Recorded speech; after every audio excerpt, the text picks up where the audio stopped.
खजरट श्री चंद प्रभु भगवान की जय जय जय।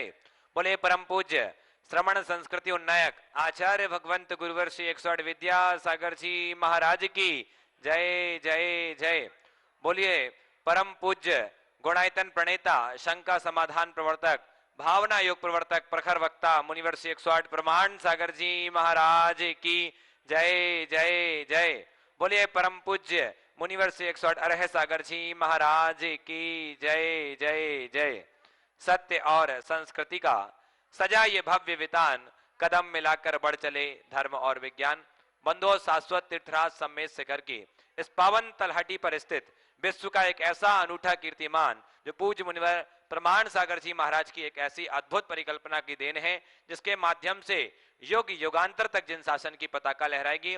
मैं निवेदन कर रहा हूं जो भी पारस और प्रमाणिक ऐप के माध्यम से देख रहे हैं, साथ ही जो लोग यहाँ उपस्थित हैं, सभी से निवेदन कर रहा हूं यदि आज तक आप नहीं जुड़े हैं गुणायतन से तो आज ही आप जिनवाणी पारस और प्रमाणिक में जो नीचे नंबर चल रहे हैं और साथ ही जो लोग उपस्थित हैं वो सभी गुणायतन से जुड़े हुए निर्माणकारी योजनाओं को जान करके अपने जीवन का सर्वोत्कृष्ट लगा करके साथी से पुण्य कार्जन करें। साथ ही बंधुओं पूज्य मुनिवर के मुखारविंद से इस गुणायतन परिसर में अति प्राचीन मनोज्ञ प्रतिमाओं के समक्ष शानधारा संपन्न होती है। यदि आप चाहते हैं कि आपके वैवाहिक वर्षगांठ जन्मदिवस के विशेष अवसर पर शानधारा संपन्न हो तो आप नीचे चल रहे नंबरों पर संपर्क करके हमें अपना नाम प्रेषित कर सकते हैं। साथ ही साथ आप नित्य और मासिक शानधारा के पुण्यार्जक बनकर के भी लाभ ले सकते हैं। आइए बंधुओं अब चलते हैं इस कड़ी से हम आपको जोड़ते हैं जिन श्रावक शिष्यों ने आज गुणायतन से जुड़कर के अपने आप को धन्य किया है। उनकी मान वंदना पूरा गुणायतन परिवार करता है। उनके स्वागत के लिए मैं बुलाना चाहूंगा। आइए सर्वप्रथम संस्थापक सदस्य ट्रस्टी के रूप में जिन्होंने आज जुड़ने का सौभाग्य अर्जित किया है, कृष्णा नगर दिल्ली से श्रीमती पुष्पा जैन, धर्मपत्नी श्री आनंद कुमार जैन, श्री प्रियंका, पंकज जी, अनुज जी, अंजलि जी, विशाल, नीलम, मनोज, रीना, अक्षत जी, अनुपम जी, अभय जी, अक्षिता जी, अन्विषा जी, अंशिका जी, प्रणव जी, वंशिका जी जैन, समस्त परिवार का जोरदार करतल ध्वनि से अभिनंदन कीजिए। आज इन्होंने संस्थापक सदस्य की संबद्धता प्राप्त की है, गुणायतन से जुड़े हैं और उनके आइए थोड़ा सा रुक के चलते हैं। तब तक हमारे बीच में स्तंभ सदस्य के रूप में कानपुर से डॉक्टर अनूप जैन, श्रीमती चेतना जी, मनोज जैन जी कन्नौज। आइए एक बार जोरदार करतल ध्वनि से हम इनका अभिनंदन करते हैं, स्तंभ के रूप में जुड़े हैं। साथ ही जिन्होंने सूत्रधार की सदस्यता प्राप्त की है उनके मैं नाम ले रहा हूं। जयपुर से श्री वसंती लाल पाटनी, श्रीमती कमला पाटनी, मनोज, अलका, अर्पणा, हिरल, आरजू, कियान जैन। जोरदार करतल ध्वनि से अभिनंदन कीजिए। सपरिवार हमारे बीच उपस्थित हैं तो आए और जोरदार करतल ध्वनि से अभिनंदन करते हैं। और इनके सम्मान के लिए बुला रहा हूं जय कुमार जी, सुलोचना जी जैन, जेके मसाला, और साथ ही गौरव जी जैन दिल्ली से। वो आएंगे और ऐसे श्रावक सृष्टि का सम्मान करें। आ जाएं। बसंती लाल पाटनी, कमला पाटनी, मनोज, अलका, हिरण, आरजू के। चलिए ये भी नहीं है, सूत्रधार के रूप में एक और सदस्य हमारे बीच में जुड़े हैं, श्रीमती सुमन रानी जैन, एडवोकेट केवल चंद जी, श्री अमित स्वाति जी जैन, जबलपुर मध्य प्रदेश से। जोरदार करतल ध्वनि से अभिनंदन कीजिए। आइए ये हमारे बीच में सब परिवार उपस्थित हैं और उनका सम्मान हमारे श्री जय कुमार जी, सुलोचना जी जैन, जेके मसाला, और साथ ही गौरव जी जैन दिल्ली से वो आए और उनका सम्मान करें। हाँ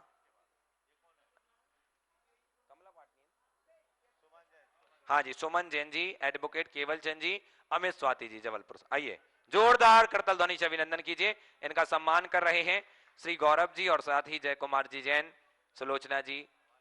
हाँ, इसके बाद में बुला रहा हूं सूत्रधार के रूप में बसंती लाल पाटनी, श्रीमती कमला पाटनी, मनोज, अलका, अर्पणा, हिरल, आरजू, कियान जी जैन, जबलपुर से। जोरदार करतल ध्वनि से अभिनंदन कीजिए। आइए और इनके सम्मान के लिए बुला रहा हूं श्री पन्नालाल जी बेनाड़ा साहब आगरा से और साथ ही राजकुमार जी जैन सतना। वो आएंगे और ऐसे श्रावक सृष्टि का सम्मान करेंगे। आए आदरणीय पन्नालाल जी बेनाड़ा साहब और सम्मान, और साथ ही इसी कड़ी में सूत्रधार के रूप में जिन्होंने जुड़ने का सौभाग्य अर्जित किया है, आइए उनके नाम ले रहा हूं। मंथ जालना से सौभाग्यवती शोभा अशोक जैन दहाड़े, डॉक्टर अशोक, प्रोफेसर पीयूष जी, अनुजा, रुचिरा, विराग, शरद, मनोज, अस्मिता, दहाड़े परिवार मंथ जालना से जोरदार करतल ध्वनि से अभिनंदन कीजिए। यदि वो हमारे बीच उपस्थित हैं ये परिवार तो वो भी आ जाए। चलिए, निर्माण मित्र के रूप में जिन्होंने सौभाग्य अर्जित किया है, सागर से श्रीमती नीलम दिवाकर, धर्म पत्नी स्वर्गीय प्रदीप दिवाकर, आदित्य दिवाकर, कियारा जैन सागर से, इन्होंने निर्माण मित्र की सदस्यता प्राप्त की। जोरदार करतल ध्वनि से अभिनंदन। यदि वो हमारे बीच उपस्थित आ जाए। और इसी बीच में अशोक नगर से श्री अमूलक चंद जैन, शैलेंद्र कुमार, आशीष कुमार, विक्की जैन अशोक नगर से, साथ ही उनके साथ रहेंगे मुनेश और धर्मचंद जी अशोक नगर से। आ जाइए, जोरदार करतल ध्वनि से अभिनंदन कीजिए। इन्होंने मित्र की सदस्यता प्राप्त की है और इनके सम्मान के लिए बुला रहा हूं एनसी जैन साहब, कार्याध्यक्ष गुणायतन, और दिनेश जी पापड़ीवाल साहब जयपुर से, वो आए और ऐसे निर्माण मित्र सदस्य का सम्मान करेंगे। जोरदार करतल ध्वनि। और इसी बीच में निर्माण निधि सदस्य की जिन्होंने सदस्यता प्राप्त की है उनके मैं नाम ले रहा हूं, आपकी करतल ध्वनि बजती रहे उनके सम्मान के लिए। अकलुज से सुनील शांतिलाल गांधी, योगिता सुनील गांधी, जबलपुर से श्रीमती साधना जैन, देव कुमार जैन, निवाई टोंक से श्री नेमीचंद चेतन कुमार गंगवाल। यदि उपस्थित हैं तो वो अपने स्थान पर ही खड़े हो जाएं और गुरुदेव का नमन वंदन करके आशीष प्राप्त करें। कोटा से अनिल कुमार, श्रीमती नूतन जैन, पुरु तन्वी वैशाली जैन, कोटा से निर्मल कुमार, श्रीमती विनीता जी, आचरण अक्षय जैन, अजमेर से कुमारी भारती, सुपुत्री हजारी लाल जैन, जयपुर से श्री दिवाकर ऊषा जी बंकीवार, जयपुर से श्री धुरेंद्र जैन, श्रीमती आशा जैन, जयपुर से श्रीमती रूपवती, कमलकांत जैन, रजनीकांत, रमाकांत जी जैन सपरिवार। जोरदार करतल ध्वनि से अभिनंदन कीजिए। साथ ही एक नाम, विमान और मंडल जिन्होंने गुणायतन के लिए समर्पित किया है, ऐसे श्रावक स्थिति हमारे बीच बंडा सागर से उपस्थित हैं। बाल ब्रह्मचारी डॉक्टर दीप्ति जी, बाल ब्रह्मचारी डॉक्टर मोहिनी जी, संतोष चौधरी जी, माया चौधरी, सुनील जी जैन समस्त परिवार। आइए, जोरदार करतल ध्वनि से अभिनंदन। गुरुदेव का चरण वंदन करें और उनके सम्मान के लिए बुला रहा हूं प्रेमचंद जी प्रेमी साहब, श्रोमणी संरक्षक गुणायतन, और साथ ही अखिलेश जी सतवैया टीकमगढ़ गुणायतन ट्रस्टी, वो आए और ऐसे श्रावक सृष्टि का सम्मान करें। आपकी करतल ध्वनि बजती रहे सभी के सम्मान के लिए। बहुत बहुत साधुवाद पूरा गुणायतन परिवार आपका करता है। और आइए, अब मैं एक ऐसे नाम की घोषणा कर रहा हूं जिन्होंने आज गुणायतन ट्रस्टी के रूप में अपने आप को संबद्ध किया है गुणायतन से। उनकी पुण्य की भूरी भूरी प्रशंसा, भूरी भूरी अनुमोदना करते हुए मैं नाम ले रहा हूं, आवाज दे रहा हूं, कृष्णा नगर दिल्ली से। आइए, सम्मान लीजिए। कृष्णा नगर दिल्ली से श्रीमती पुष्पा जैन, धर्मपत्नी श्री आनंद कुमार जैन, श्री प्रियंका जी, पंकज जी, अनुज, अंजलि, विशाल, नीलम, मनोज, रीना, अक्षत, अनुपम, अभय, अक्षिता, अन्विषा, आंशिका, प्रणव जी, वंशिका जी जैन, कृष्णा नगर दिल्ली से। जोरदार करतल ध्वनि से अभिनंदन। इन्होंने आज ट्रस्टी के रूप में अपने आप को संबद्ध किया है और इनके सम्मान के लिए कमल जी पाटौदी साहब, अतुल जी लाधानी साहब, श्रोमणी संरक्षक गुणायतन, आ जाए। कमल जी पाटौदी और श्री अतुल जी लाधानी साहब, और ऐसे ट्रस्टी परिवार का सम्मान कर रहे हैं। आपकी करतल ध्वनि लगातार बजे। और बंधुओं, इस प्रकार से आप भी लोग प्रतिदिन गुणायतन से जुड़ रहे हैं और अपने जीवन को धन्य कर रहे हैं। आप भी इस प्रकार से गुणायतन से जुड़ करके अपने जीवन को धन्य कर सकते हैं। साथ ही बंधुओं, कल की एक विशेष 2 दिनों का महा महोत्सव पूरे देश में मनाया जा रहा है।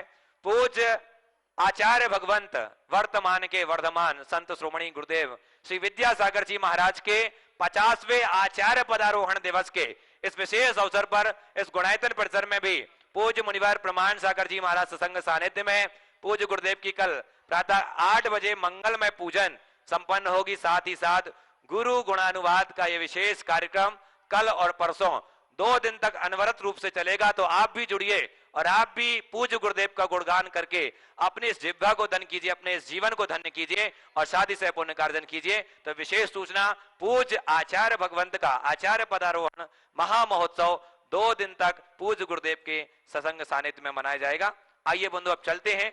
आप सबको, हम सबको बेसब्री से इंतजार है शंका समाधान के विशेष सत्र का, और चलते हैं सीधे सीधे आगे के संचालन के लिए। मैं वाले ही सम्मान के साथ बुला रहा हूं आदरणीय पंडित श्री सुदर्शन जी पिंडरई। आइए गुरुदेव से हम समाधान प्राप्त करें। उसके पूर्व गुरुदेव का आशीष हम अपने मस्तकों पर ही आच्छादित करना चाहेंगे। मैं और हम आप सब नमोस्तु निवेदित करेंगे। नमोस्तु महाराज श्री, नमोस्तु महाराज श्री, नमोस्तु श्री। आप लोगों को उपस्थित करूं उसके पूर्व आज जो कल संस्थापक सदस्य के रूप में गुणायतन से जुड़े थे, श्रीमान वी.आर. कलावती, मातेश्वरी, सुशांत, रूपश्री, स्फूर्ति, निहाल, कविता पाशनाथ, बोबलादी, निशांत, निरंजन जैन बेलूर से वे आए, गुरुदेव की अभिवंदना करें और उनका सम्मान करने के लिए श्रीमान दिनेश रेखा जी गंगवाल, श्रोमणी शिक्षक गुणायतन मुंबई और श्रीमान एन.सी. जैन साहब, कार्याध्यक्ष गुणायतन दिल्ली, ये आए, इनका सम्मान करेंगे। इसी प्रकार 52.5 ग्राम सोना स्वर्ण कार्ड के लिए अर्पित करके अपने जीवन को धन्य किया है श्रीमती निर्मल सुशील जैन, सपरिवार, जगरावो, लुधियाना, पंजाब से। तालियां बजाकर अभिनंदन करें, इन्होंने बहुत अच्छा काम किया है, इतना सोना प्रदान करके अपने जीवन को स्वर्णमय बनाया है। आए, यदि उपस्थित हो तो उपस्थित हो और गुरुदेव की चरण वंदना करके आशीर्वाद प्राप्त करें। इनका सम्मान करने के लिए श्रीमान दिनेश जी पापड़ीवाल, अनिल जी सेठी, उपाध्यक्ष गुणायतन एवं श्रीमान दिनेश जी पापड़ीवाल, श्रोमणी संरक्षक गुणायतन जयपुर, वे आए और उनका सम्मान करें। श्रीमती निर्मल सुशीला जैन, सपरिवार, जगरावो, लुधियाना, पंजाब से उपस्थित हो तो आ जाएं।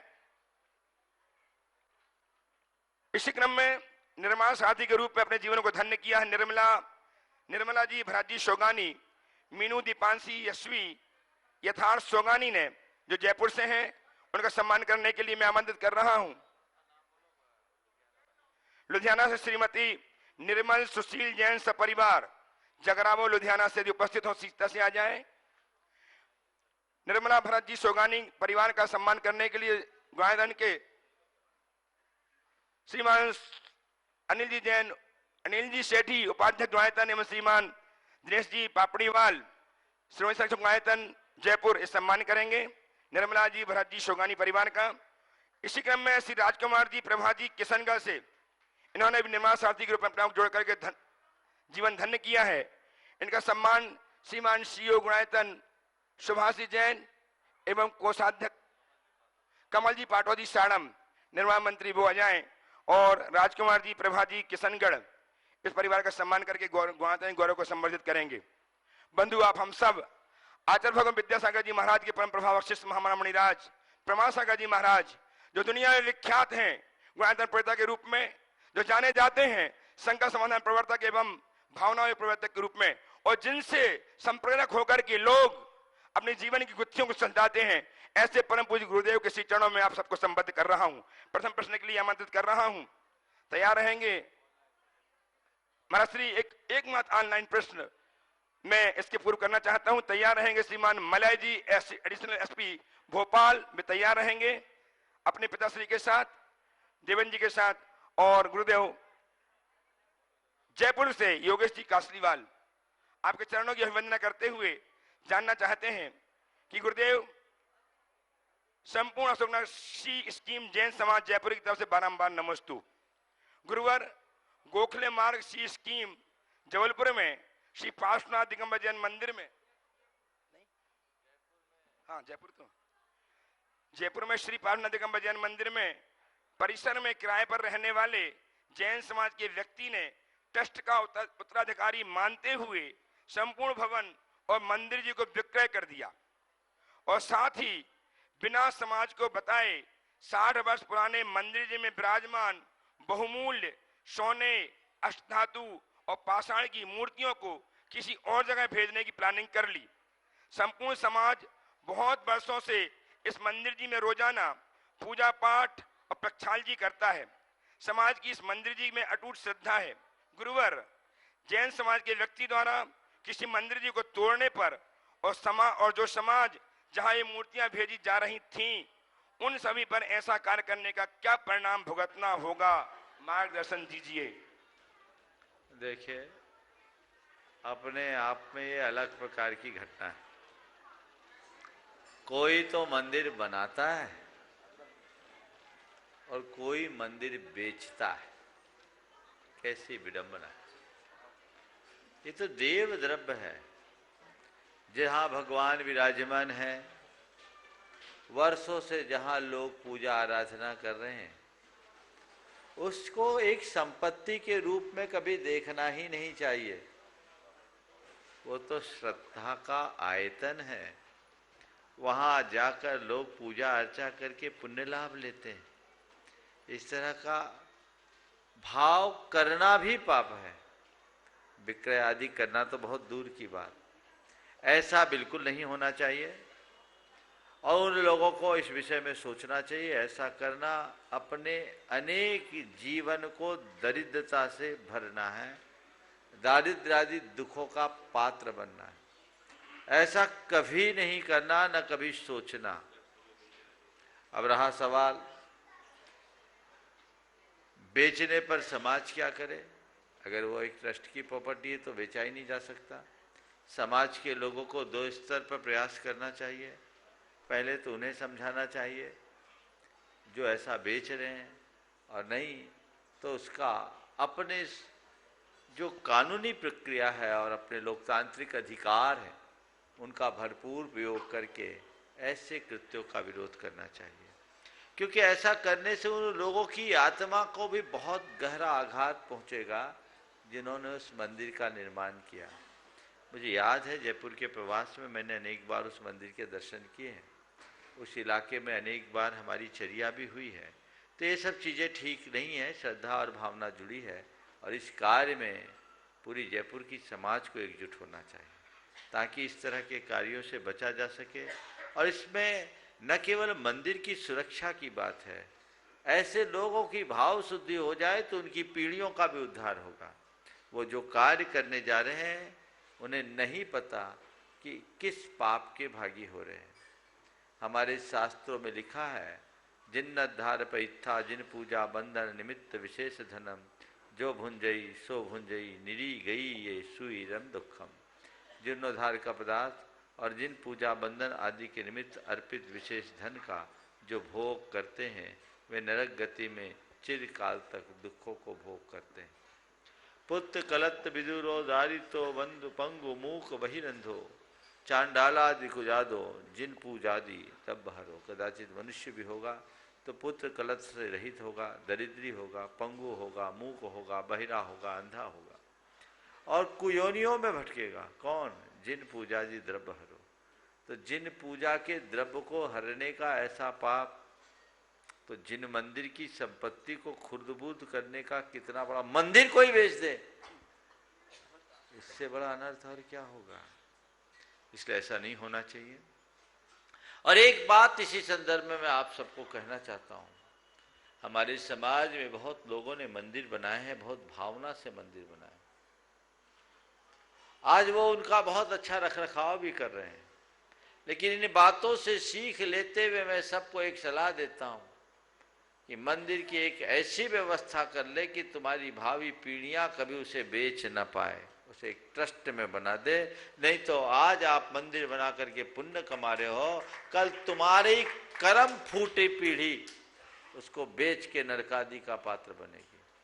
कोई भी संपत्ति यदि किसी परमार्थ के कार्य में आप लगाते हो तो उसकी ऐसी लिखा पढ़ी कर दीजिए कि कभी कोई उसका दुरुपयोग न कर सके, कभी उसे कोई बेच न सके। ये प्रयास करना चाहिए। मुझे भरोसा है जयपुर की समाज बहुत जागरूक समाज है, और सी स्कीम तो ऐसे भी बहुत पॉश एरिया है, सब समर्थ लोग हैं। उस इलाके में ऐसा नहीं हो सकता है, और समाज इस बात को गहराई से ले और उस मंदिर की सुरक्षा रखे। ये अपने होते होते अगर मंदिर बिक जाए तो समझ लेना धर्म ही बिक गया। धर्म नहीं बिकना चाहिए, क्योंकि धर्म खरीदने और बेचने की चीज नहीं है। मंदिर को हमेशा मंदिर की दृष्टि से देखना चाहिए, उसे संपत्ति की दृष्टि से नहीं। संपत्ति खरीदी और बेची जा सकती है, मंदिर संपत्ति नहीं, वो संपत्ति से बहुत ऊपर है। वो हमारी श्रद्धा का आयतन है, वो उसके साथ ऐसा कतई नहीं होना चाहिए और नहीं समाज को उसे स्वीकार करना चाहिए। उपस्थित हों सेवानिवृत्त न्यायाधीश श्रीमान डी के जैन साहब अपने पुत्र श्रीमान मलयजी जैन एडिशनल एसपी भोपाल के साथ, और तैयार रहें श्रीमान पुत्र श्रीमती लताजी गंगवाल के पौत्र पौती अनन्या भरत जैन गया से। बोलिए। परम पूज्य आचार्य गुरुदेव विद्यासागर जी महाराज की जय। परम पूज्य गुरुदेव श्री प्रमाण सागर जी महाराज की जय। परम पूज्य गुरुदेव श्री अरे सागर जी महाराज की जय। भगवान, कोरोना के पिछले विकट काल में कई जैन परिवारों ने अपने युवाओं से हाथ धो दिया। 30-30, 35-35 वर्ष की आयु के बहुत से युवा अपनी पत्नियों को वैधव्य झेलने के लिए छोड़कर चले गए। आज वे युवतियां ऐसे संकट में हैं कि उनको अपने माता पिता से और अपने ससुराल से यदि अनुमति हो और उनका मन हो तो वे समाज के उन बच्चों को जो आज 30 साल 35 साल के हो रहे हैं और कस्बों में रह रहे हैं, नगरों में रह रहे हैं, जहां जाने के लिए लड़कियां तैयार नहीं होती, जहां जाने के लिए उनके माता पिता तैयार नहीं होते, सबको बड़ा शहर चाहिए। मुझे ललितपुर की घटना याद है। 2 साल लगातार मैंने एक परिवार को फोन करके कुछ विषय पूछा था तो उसकी भाभी फोन उठाती, माता पिता भाई कोई नहीं उठाता। मैं भाभी बोल रही हूँ, परिवार के बारे में बताया। हम अब बड़ा शहर और छोटी फैमिली ढूंढ रहे हैं, हम अब बड़ा शहर और छोटी फैमिली ढूंढ रहे हैं। ये 2 साल में लगातार जवाब था। तो ननद उनकी इसमें 2 साल भी कुंवारी बैठी। तो हमारा निवेदन महाराज ये है कि हमसे एक समाज सेवी ने ये प्रश्न उठाया कि ऐसे में जज साहब हम क्या कर सकते हैं। हमने कहा कानूनी दृष्टि से कोई दिक्कत नहीं, अगर वो महिला चाहती है तो वो तो कानूनी दृष्टि से कर सकती है, बशर्ते कि संपत्ति के जो कुछ भी हैं कानूनी अधिकार हैं उनको हिसाब से देखा जाएगा। लेकिन उसके जो सास ससुर हैं, परिवार के लोग हैं, ससुराल और माता पिता लोग हैं, वो भी सहमत अगर हो जाएं तो ऐसे युवाओं के साथ में जो इस तरह से बैठे हुए हैं, हम अल्पसंख्यक होते जा रहे हैं और क्या इस तरह से हमारी समाज का क्षरण हो जाएगा। तो निवेदन हमारा यही है कि गुरुदेव आपके माध्यम से यदि समाज को ये संकेत मिले और अनुमति मिले तो ऐसे बच्चों का और बेटियों का उद्धार हो सकता है। देखिए, आपने जो बात सामाजिक दृष्टि से की है उसे आपको उसी प्लेटफॉर्म पर रखने की चाहिए। ये मेरे ज्यूरिडिक्शन से बाहर की बात, समझ गए।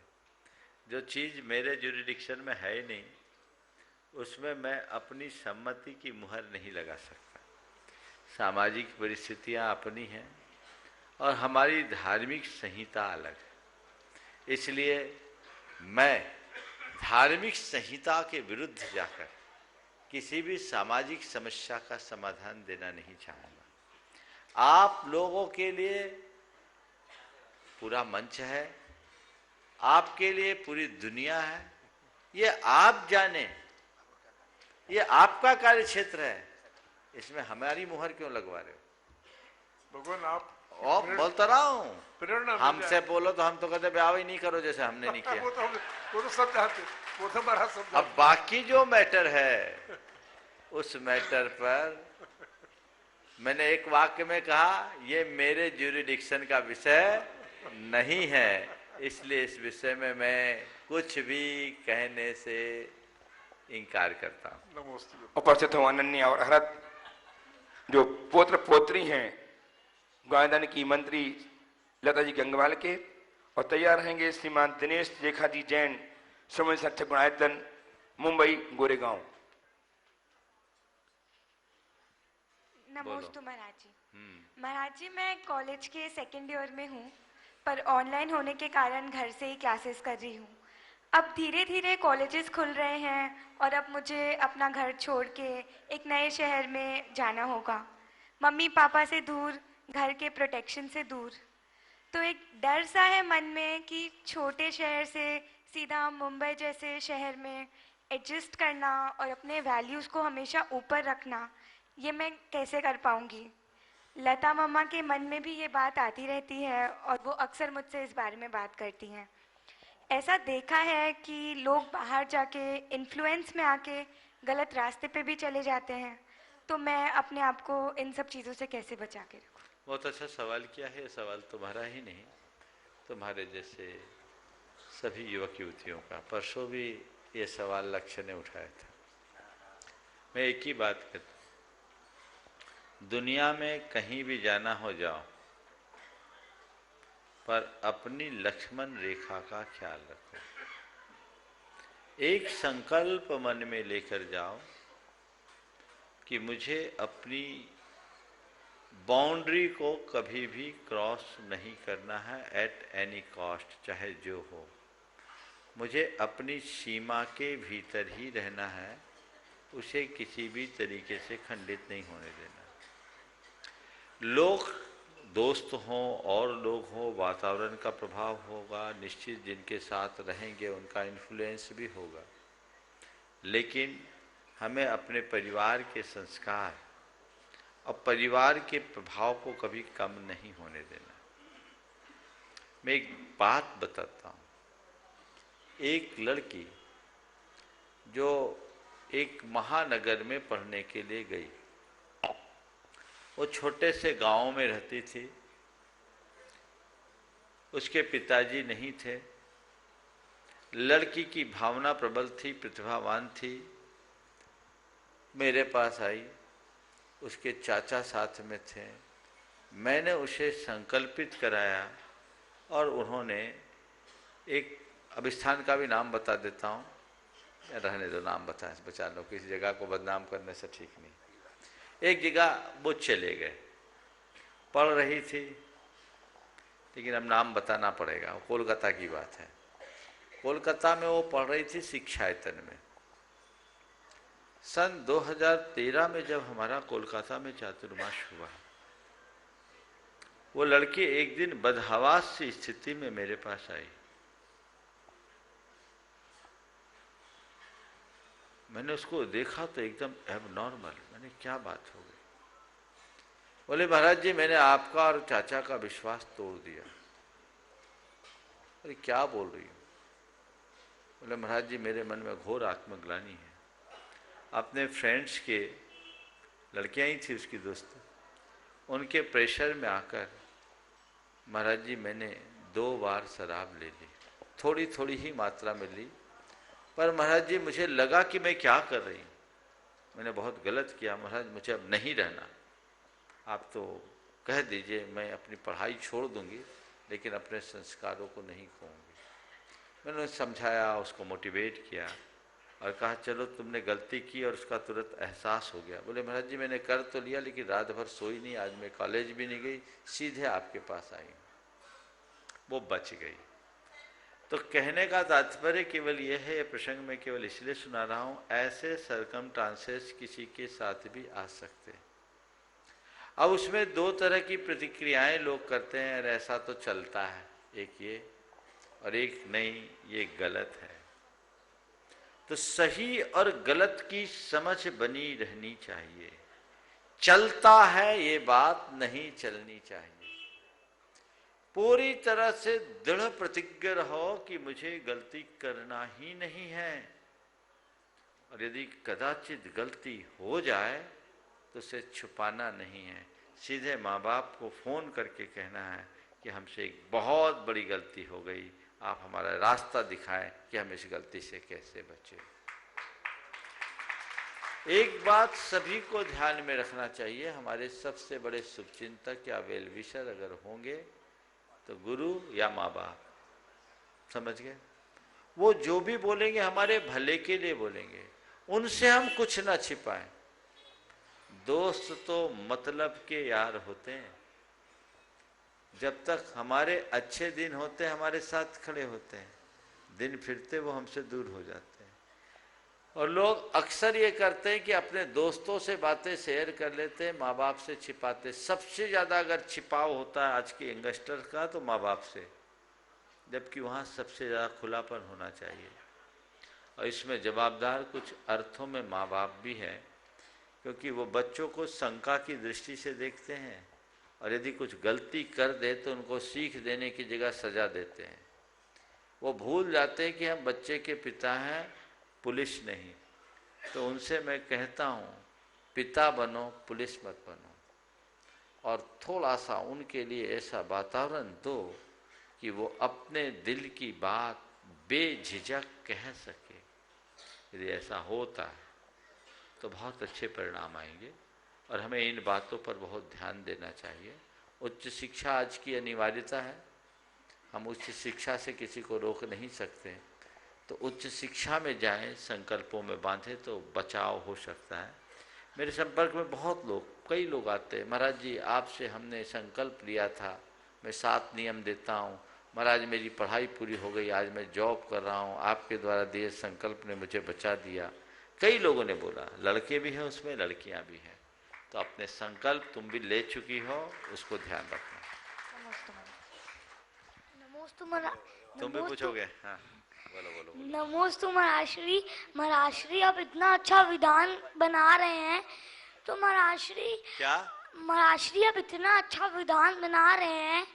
और तो महाराष्ट्री मैं पिछले बार भी आया था तो स्कूल से छुट्टी लेके आया था, और इस बार भी आया तो स्कूल से छुट्टी लेके आया हूँ।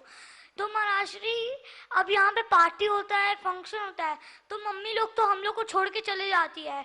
हम लोग तो अकेले ही घर में रहते हैं, और हम लोग जब बड़े हो जाते हैं मम्मी लोग को छोड़ के चले आते हैं, तो मम्मी लोग बोलती है कि हम लोग का बेटा तो हम लोग से प्यार नहीं करता है। तो महाराष्ट्री ऐसा होना चाहिए कि हम लोग के लिए भी हो, मम्मी पापा के लिए भी हो। इसका अच्छा है, तुम्हारा सुझाव बहुत अच्छा है, और तालमेल बनाना चाहिए। तो अब ऐसा करना चाहिए कि एक आध आयोजन छुट्टियों में करना चाहिए, ताकि बच्चे भी आ सके और उनके माँ बाप भी आ सके। बहुत अच्छी बात है। ठीक है। उपस्थित हो श्रीमान दिनेश जी, रेखा जी गंगवाल, श्रीमती सत्य गुणायतन मुंबई, और तैयार हैं श्री अजय जी जैन एडवोकेट दिल्ली। शीघ्रता कीजिए, बोलो। नमोस्तु महाराज, नमोस्तु नमोस्तु महाराज। मेरा क्वेश्चन है कि आज के इस युग में हर चीज़ को ओपन करने के लिए पासवर्ड की जरूरत होती है, वो चाहे मोबाइल हो, लैपटॉप हो, घर की तिजोरी हो, सबके लिए। वैसे ही जीवन में ऐसा कौन सा पासवर्ड हमें हर रोज हर कार्य करते समय सोचना चाहिए, जिससे कि वो कर्म उत्कृष्ट हो, न कि हम लोग उस कार्य करने के बाद दूसरों के प्रति या दूसरों में हमारे प्रति कोई वेद, कोई भी विवाद या कोई भी उत्पन्न हो। तो महाराज अच्छा। मेरे इस समस्या का समाधान। बहुत अच्छा सवाल आपने किया है।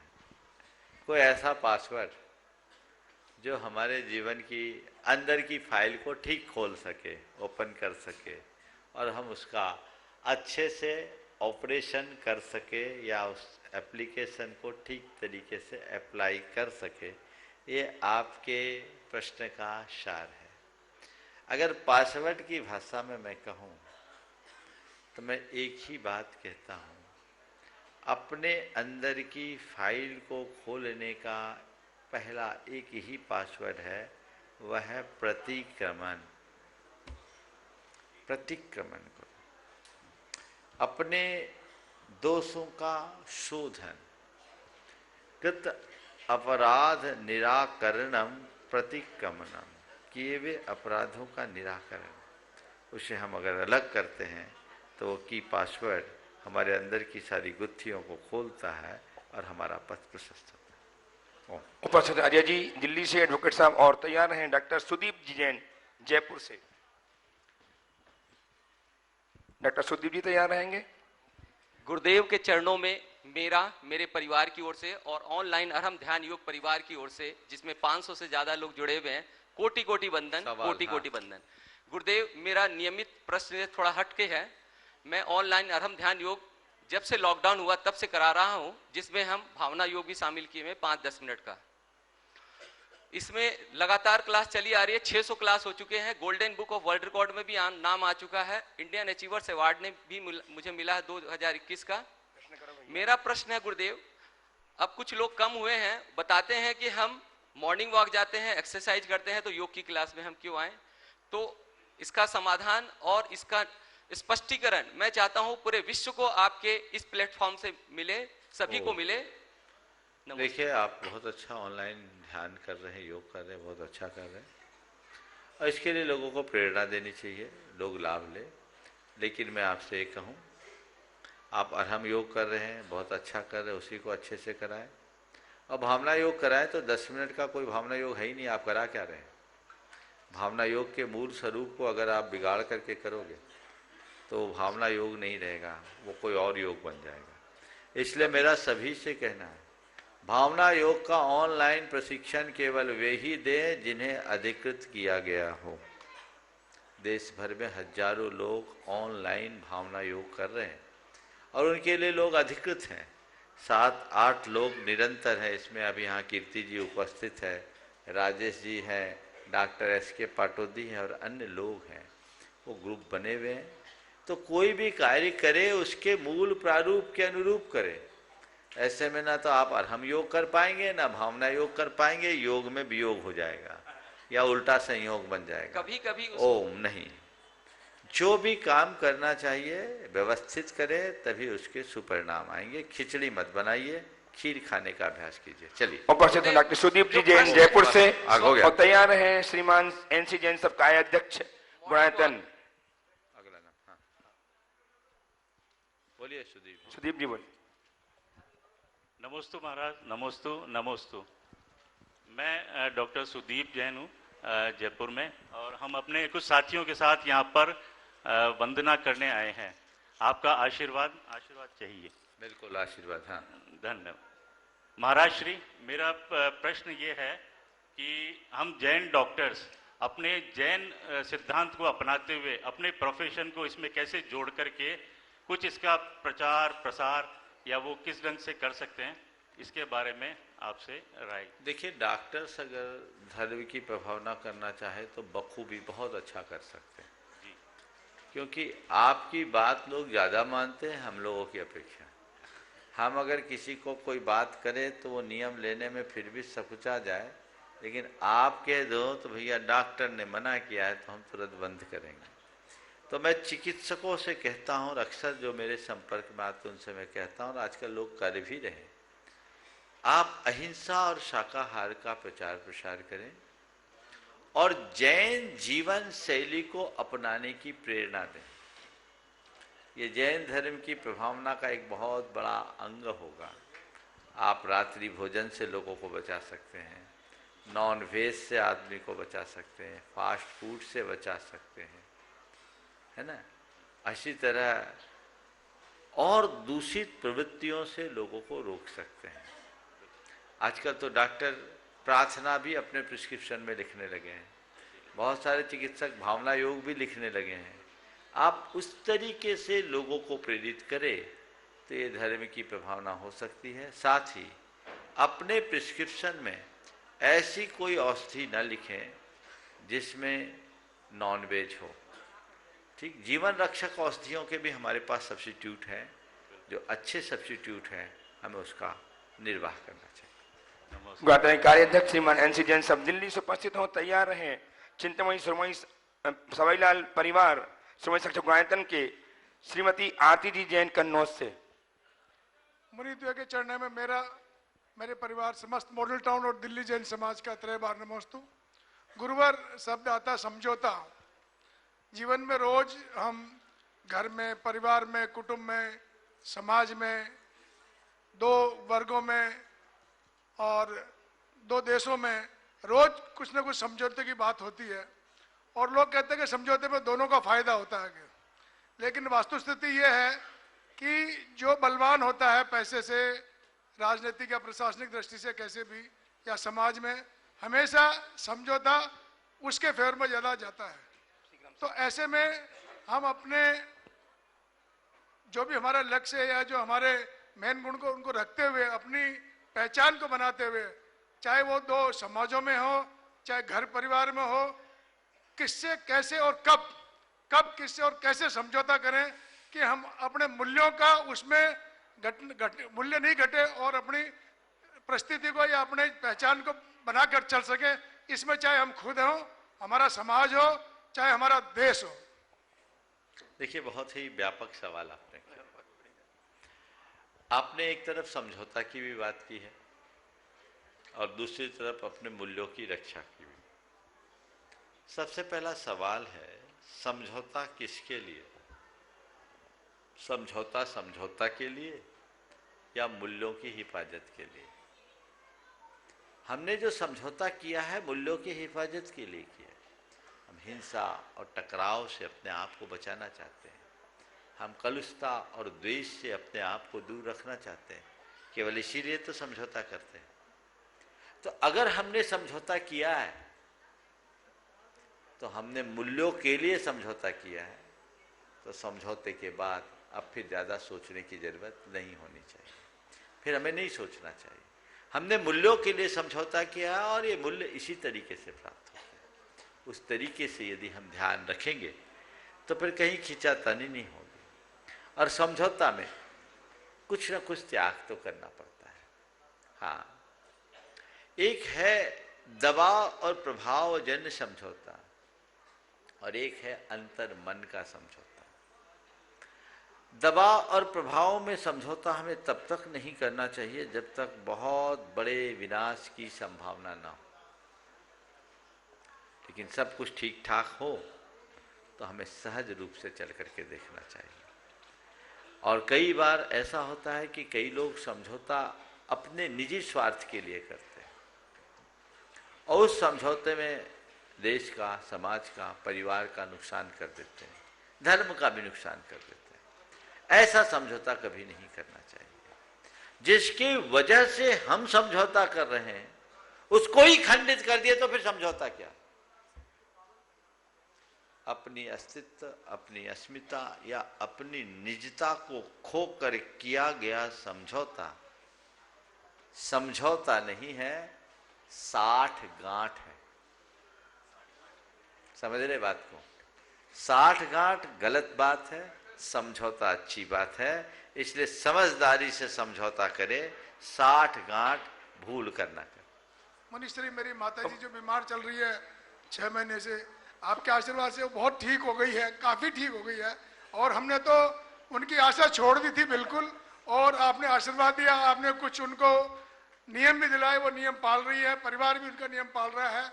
लेकिन आपके आशीर्वाद से वो काफी ठीक है और पुनः आपसे विनती है कि पूरा आशीर्वाद दे ताकि वो पूरा आशीर्वाद। नमस्ते। श्रीमती आरती जी जैन और तैयार हैं डॉक्टर दीप्ति जी बंडा से। मेरे जीवन में न आए कोई ऐसी सुबह, न आए कोई ऐसी शाम जिस दिन मेरे लब पर न हो मेरे गुरु का नाम। नमोस्तु गुरुवर, नमोस्तु गुरुवर, नमोस्तु गुरुवर। हे गुरुवर, पत्थर अहंकार का जो रखा वो हटता नहीं। सारे दीप जलते हैं, मन का दीप जलता नहीं।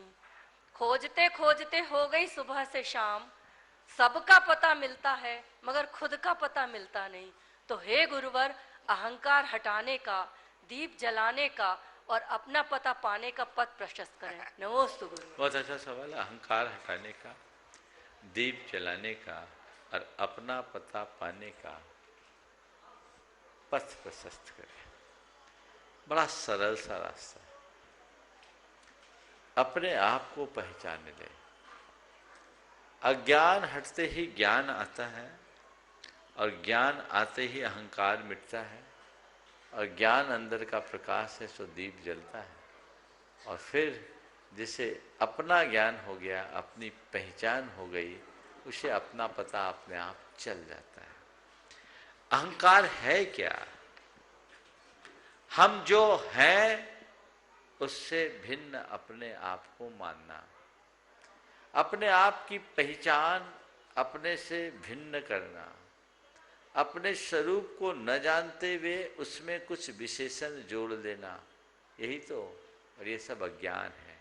ऐसे दूसरे शब्दों में कहें कि अपने द्वारा गढ़ी गई काल्पनिक छवि को ही अपनी छवि मान लेना, जो यथार्थ नहीं है, और पूरा जीवन उसे पुष्ट करने में खपा देना, यह अहंकार है।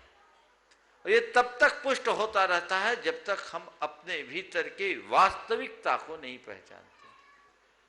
जो भीतर की वास्तविकता को पहचान लेते हैं, जान लेते हैं, अंतर की छवि का जिन्हें बोध हो जाता है, उनके साथ ऐसी स्थिति नहीं बनती और वे अपने जीवन का पथ प्रशस्त कर लेते हैं। आइए डॉक्टर दीप्ति जी बंडा सागर से, और तैयार रहे श्रीमान जय कुमार जी सोलोचना जी काला, जय के मसाला, कोलकाता। जय महाराज जी के चरणों में बारंबार नमोस्तु। महाराज श्री, मेरा प्रश्न है, तनाव से केवल समस्याएं जन्म लेती हैं, समाधान खोजते हैं तो मुस्कुराना पड़ता है। मन तृप्त है तो एक बूंद की बरसात है, मन अतृप्त है तो समंदर की क्या विशात है। तो मन तो कभी भी तृप्त पूरा होता नहीं है, कितनी भी कोशिश करें, लेकिन फिर भी मन को हम तृप्त कैसे कर पाए? बहुत अच्छी बात है। मन कभी तृप्त नहीं होता, चाहे हम कितनी भी कोशिश करें। फिर भी आपने पूछा है हम मन को तृप्त कैसे करें।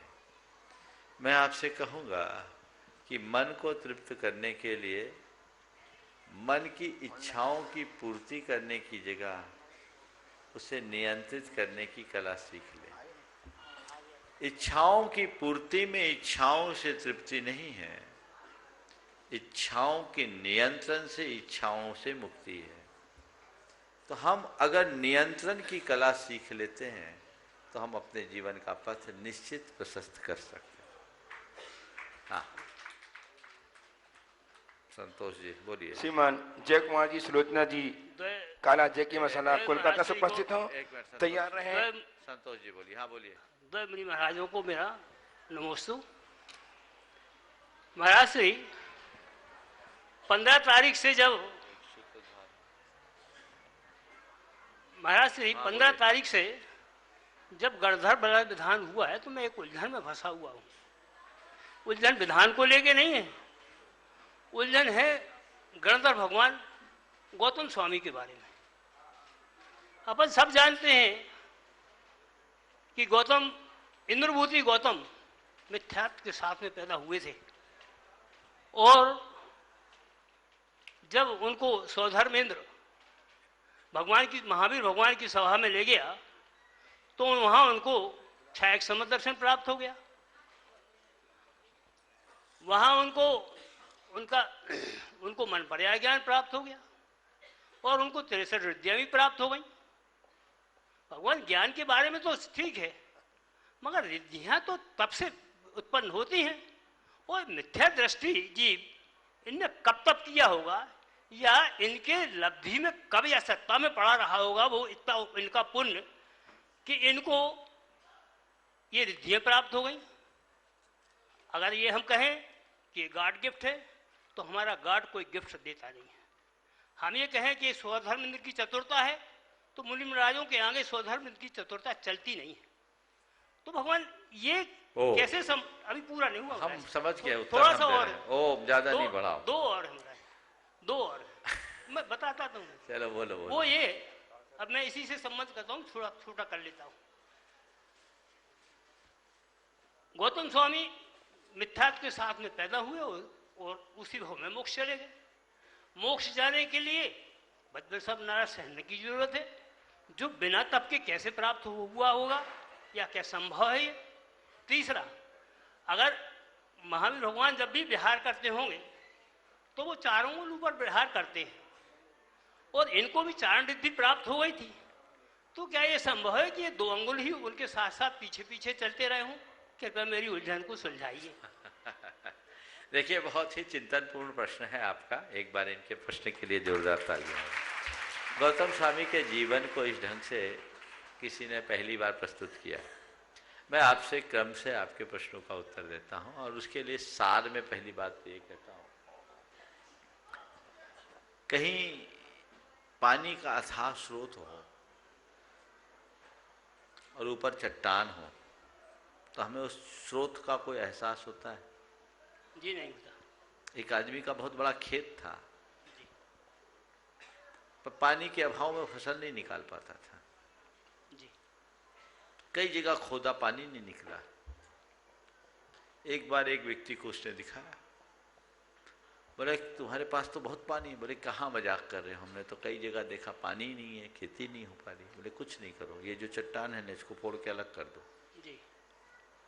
आप सुनकर ताज्जुब करोगे। उन्होंने चट्टान को हटाया और थोड़ी सी गहराई पे नीचे उतरा। जैसे चट्टान हटी, बड़ी सारी चट्टान थी गहरी, पानी का ऐसा सोवा फूटा कि वो 100 एकड़ की खेती पूरी कर लिया। बोला धन्य, आपने तो चमत्कार कर दिया, हमारे पास एक बूंद पानी नहीं था और आपने पानी का ऐसा अपार सोता फोड़ दिया। उसने कहा मेरा कोई चमत्कार नहीं है, पानी तो भीतर था, लबालब था, बस ऊपर से चट्टान पड़ी थी, हट गई। तो यही गौतम स्वामी के साथ हुआ। जी। उनके भीतर ज्ञान का अमृत भरा था, अहंकार की चट्टान पड़ी थी। जी जी जी जी। भगवान महावीर की शरण में आते ही वो चट्टान चकनाचूर हुई। जी। स्रोत फूट गया जी। और वह सब घट गया जो इस युग का एक चमत्कार बन गया, युग का एक आश्चर्य हो गया। बहुत बढ़िया। वे शरणागत हुए। आत्म क्षमता हर प्राणी के पास है। हर व्यक्ति अपने आप में भगवान महावीर है, पर जो अज्ञान की परत है, चट्टान है, उसे हटाना होगा, अहंकार को हटाना होगा। उसके हटते ही सब कुछ हो गया। फिर रहा कि वो उन्हें सारे ज्ञान एक साथ कैसे प्राप्त हो गए, मनोपरि ज्ञान, अवधि ज्ञान भी, तो उसका उत्तर भी इसी में आ गया। जी आ गया। अब विहार करते होंगे, उनको चारण रिद्धि प्राप्त हुई, तो भगवान के साथ कैसे करते होंगे? तो भगवान के पीछे चलते हैं, बराबरी से भी चल सकते हैं, आगे ऊंचे नहीं चलना चाहिए। समझ गए?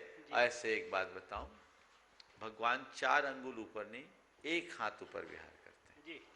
कितने ऊपर? 1 हाथ। 1 हाथ, ऐसा हरिवंश पुराण का उल्लेख है।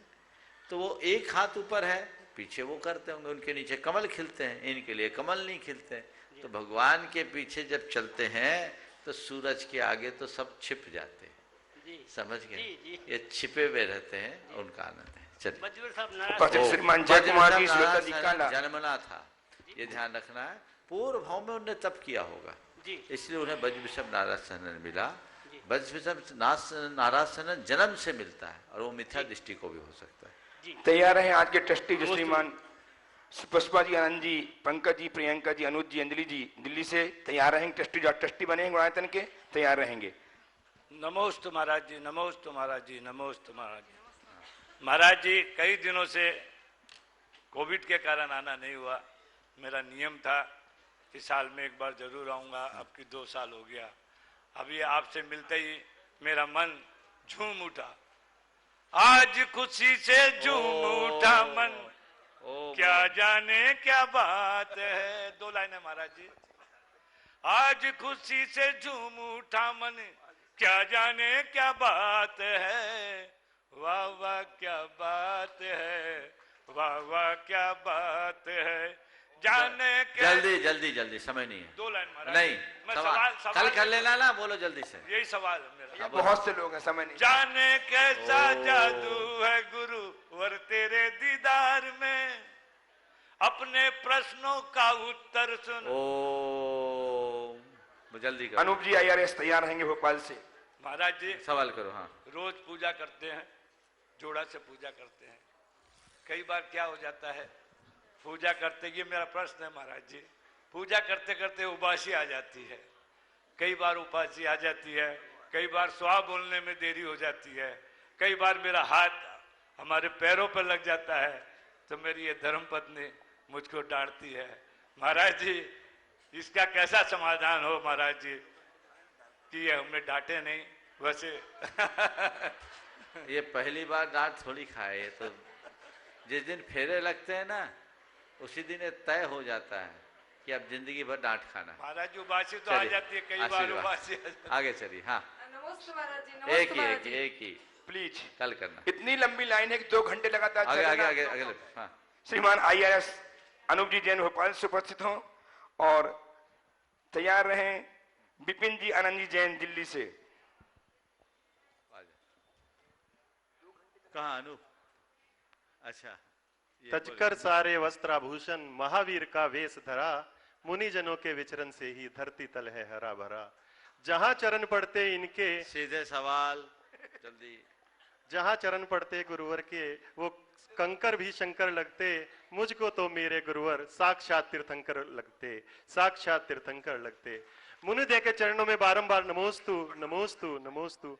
गुरुदेव, आपकी वाणी में मैंने देखा कि धर्म को लौकिक जीवन में आपने कैसे सूत्र दिए, वो जीवन में अद्भुत है। गुरुदेव, आपके चरणों में बारंबार नमन करते हुए ये जानना चाहता हूं कि गुरुदेव, जब हम धर्म के लिए कोई भी अपने भाव बनाते हैं, कोई भी सोचते हैं, तो बड़े उत्कृष्ट भाव बनते हैं, मगर जब हम जैसे जैसे आगे बढ़ते हैं वो भाव कम होते चले जाते हैं। और उसी प्रकार जब हम कोई सामाजिक लौकिक कार्य के लिए भाव बनाते हैं तो वो सोचते हैं चलिए थोड़ा सा करेंगे, और वो बढ़ते चले जाते हैं। ऐसा फर्क क्यों आता है कि धर्म के क्षेत्र में हम भाव उत्कृष्ट बनाते हैं मगर वो निम्नता की ओर आते हैं, और लौकिक क्षेत्र में जब हम भाव निम्न बनाते हैं और वो उत्कृष्ट हो जाते हैं? ऐसा फर्क क्यों आता है गुरुदेव? पहाड़ की वंदना कर ली? नहीं गुरुदेव, अभी नहीं करी। नीचे से जब ऊपर चढ़ोगे ना, तो ऊपर ऊपर थकोगे, और जब ऊपर से नीचे आओगे तो पाँव में गति मिलेगी। धर्म का कार्य नीचे से ऊपर चढ़ने का कार्य है जो थकाता है, और अधर्म का कार्य ऊपर से नीचे आने की बात है जो ऊर्जा देता है।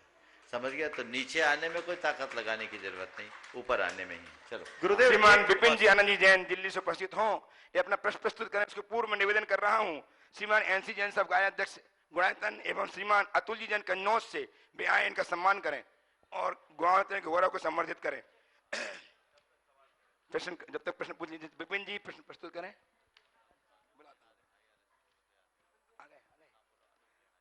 श्रीमान अनूप जी जैन IRS भोपाल तैयार रहेंगे प्रश्न के लिए, जल्दी कीजिए, ठीक तक कीजिए।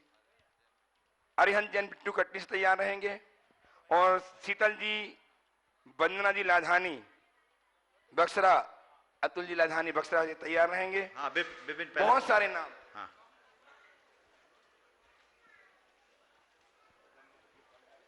ओम सीधा, बहुत सुंदर। विपिन जी पूछिए। विपिन जी प्रश्न प्रस्तुत करें।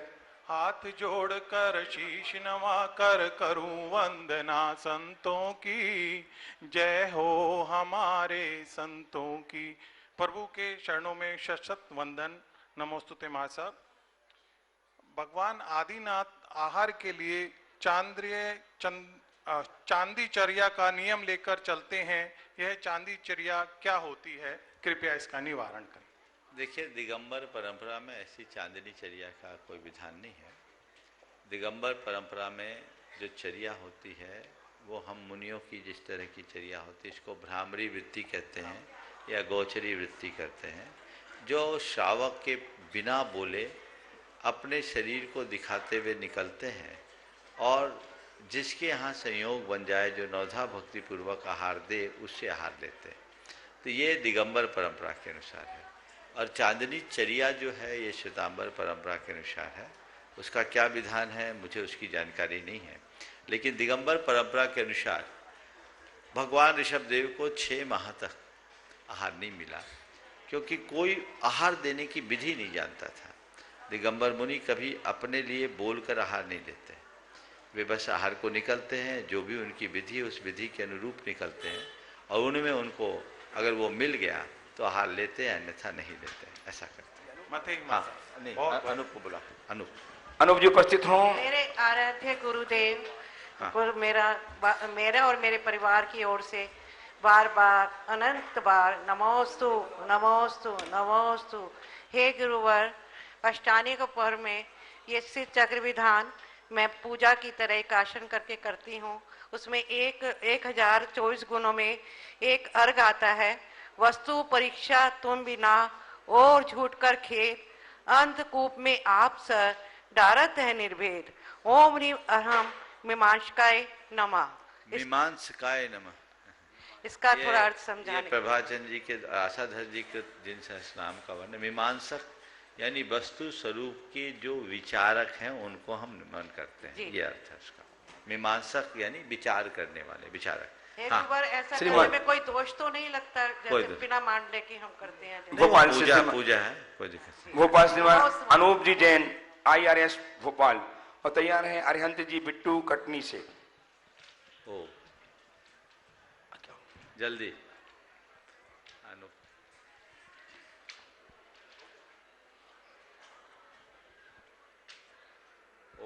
अनूप जी सीखता कीजिए। गुरुजी नमोस्तु।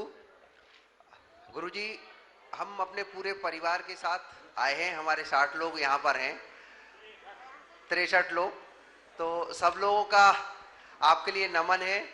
और प्रश्न गुरुजी हमारा ये है, अभी हम सब ने देखा कि कोरोना की पहली लहर निकली और उस लहर का अच्छा संदेश एक गया था कि लोग थोड़े प्रकृति के प्रति, जीव जंतुओं के प्रति सतर्क हुए थे।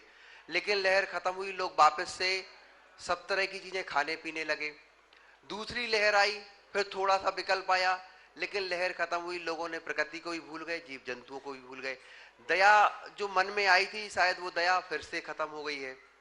ये तो मेरा गुरुजी प्रश्न है, क्या हम मानवता के लिए ये आपदाएं ही उपदेश देंगी या हम बिना आपदाओं के सीखेंगे कि हमको इन जीव जंतुओं का, प्रकृति का दोहन करने से बचना है?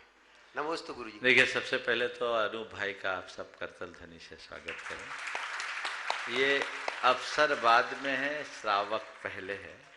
और आज पूरे परिवार के 60 लोगों के साथ सम्मेद शिखर की वंदना के लिए आए हैं। और ये एक ऐसा शख्स है जो अपने गांव में नित्य पूजा होते रहे तो ग्राम पूजन पुण्य दल बना रखा है, जिसमें 100 से अधिक युवक हैं और आसपास के सागर के आसपास के मंदिरों के पूजा अर्चा का विधान करते ही अपने आप में अनोखा।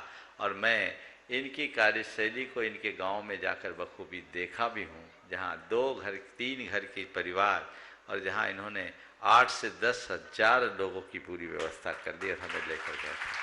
मैं लोगों को प्रेरित करना चाहता हूँ कि इसी तरह की व्यवस्थाएं लोगों को बनाना चाहिए ताकि उपेक्षित पड़े हुए हमारे जिनालियों की सुरक्षा हो सके। बहुत बहुत आशीर्वाद। और आपने जो सवाल किया है, क्या इस तरह की त्रासदियाँ ही हमें मानवता का पाठ पढ़ाएगी? मैं तो ये कहूँगा त्रासदियों से सीख ले तो मानवता का पाठ पढ़ाने की ज़रूरत नहीं है। पर हम ये मानते हैं कि मनुष्य इन सब चीज़ों को भूलता है। हम जब दुख को याद करेंगे तो हमारा जीवन अपने आप सुधर जाएगा। हमें इन सब बातों से सीख लेना चाहिए। एक कहावत है, भय बिन प्रीत न होए गुसाई। भय के बिना प्रीति नहीं होती। वही बात यहाँ चरितार्थ होती है। जब तक डर था सब सावधान थे, अब जब से सब कुछ ठीक हुआ सब निष्फिक्र हो गए और वही सब चक्कर हो गया। अंततः लोगों को समझना चाहिए कि प्रकृति के विरुद्ध जाने का परिणाम हमने भोगा है। अगर आज हम नहीं सीखें और नहीं समझें तो न जाने आने वाला कल कितना भयानक होगा। इसलिए कल मेरा उज्जवल हो, इसके लिए अपेक्षा है हम आज संभल कर जी। उपस्थित हो कटनी से अरहंती बिट्टू और तैयार रहें श्रीमती रुचि विकास गंगवाल दिल्ली से। गुरुवर के चरणों में त्रिबार नमोस्तु नमोस्तु नमोस्तु। महाराज श्री, जीवन में बुरा वक्त में अपने आप को मजबूत कैसे बनाएं और उसका डटकर सामना कैसे करें, और ऐसा क्या प्रयास करें कि बुरा वक्त दोबारा लौटकर कभी आए ही नहीं? बुरा वक्त आए तो अपने आप को मजबूत कैसे करें और उसका डटकर सामना कैसा करें, और ऐसा क्या करें कि बुरा वक्त कभी आए। देखिए, बुरा वक्त आए तो सबसे पहले ये सोचें कि ये भी टल जाएगा, निकल जाएगा। रात के बाद प्रभात होती है। आशावादी बने, सोच को सकारात्मक बनाएं, अपने आत्मविश्वास को मजबूत बनाएं और बुरे वक्त को विपत्ति की तरह देखने की जगह एक अवसर की तरह देखें तो बुरा वक्त भी हम सबके लिए एक अच्छा आदर्श बन सकता है और अपने जीवन को अच्छा बना सकते हैं। रुचि विकास जी गंगवाल दिल्ली से उपस्थित हो। तैयार हैं श्रीमान अतुल जी, शीतल जी, वंदना, निहाल लाधानी, सुमन शिक्षक आयतन, बक्सरा, गुजरात। नमोस्तु महाराज श्री। मेरे और मेरे परिवार की तरफ से सारे मुनि संघ को नमस्तु।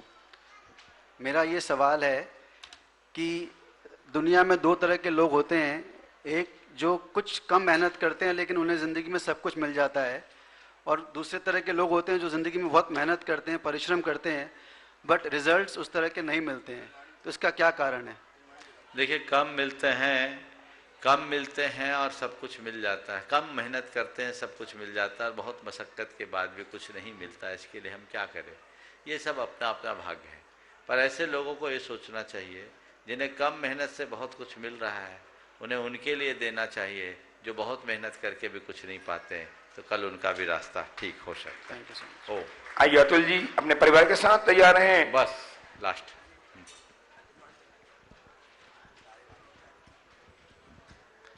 गुरुदेव के चरणों में कोटि कोटि नमोस्तु नमोस्तु नमोस्तु।